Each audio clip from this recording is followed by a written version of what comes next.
I told you it was Christmas time in Skid Row. We're under the sidewalk in the King Eddy Saloon, and Joe just found something amazing. It's a Christmas miracle.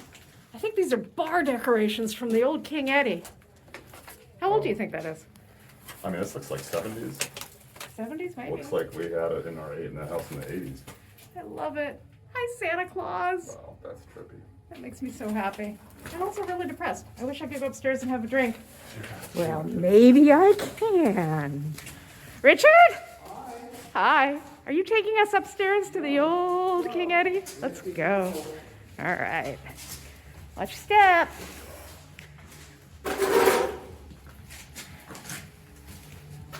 Okay, handle on the right. Handle on the right. Okay, Joe, let's go. Handle on the right.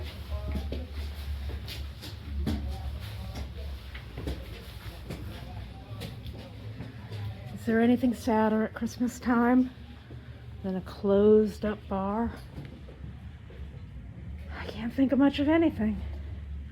Oh my god. You know, the King Eddy really isn't about drum kits. Wow. It's about the people. All the ghosts. There's a lot of ghosts in here. Wow. All right, I guess I'm serving. Standing where giants stood. There's no power up here. God bless King Eddy Saloon. May she come back one day real soon. And we'll have a drink.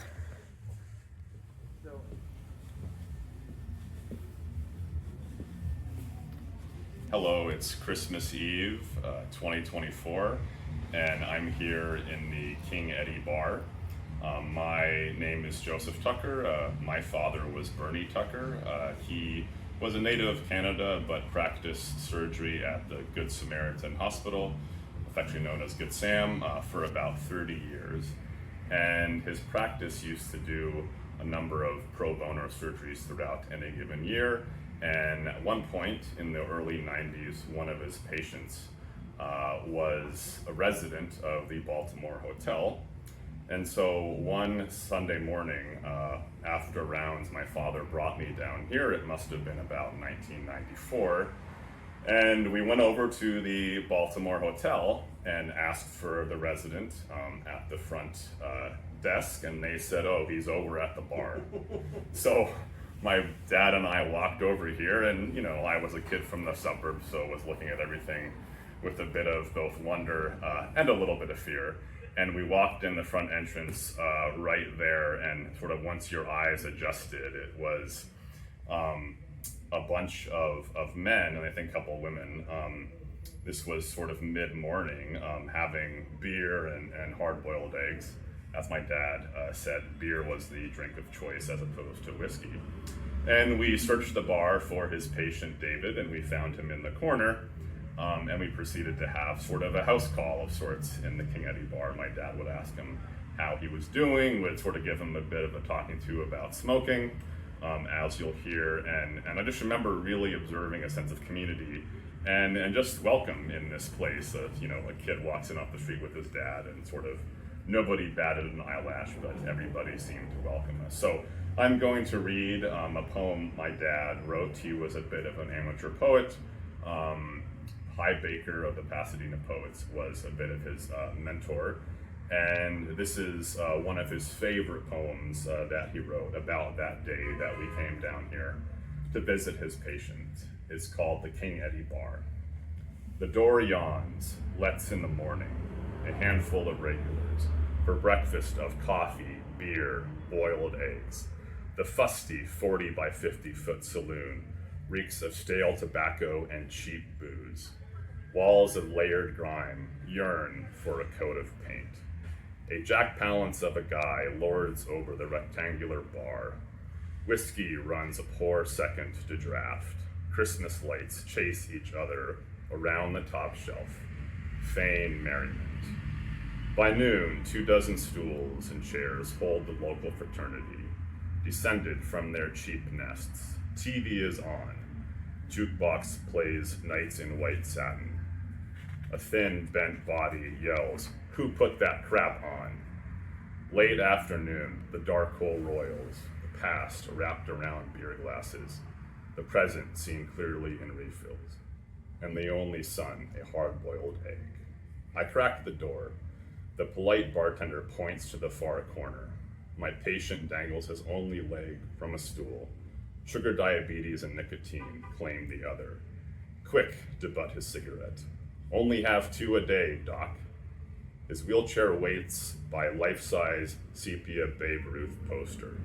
Goes back to the 20s. Only thing worth a damn in this joint. Not a bad hero for these players. Age wearing heavy on their shoulders. Every day must step up to the plate. Handle whatever comes. And the pitching can be mean. Thank you. It's good to be back here on a Christmas, even though we're alone, with a lot of ghosts.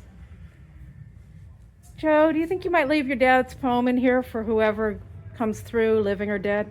Definitely. He was a big fan of downtown LA, and he first came here in 1968, a couple months after Bobby Kennedy was killed at the Ambassador.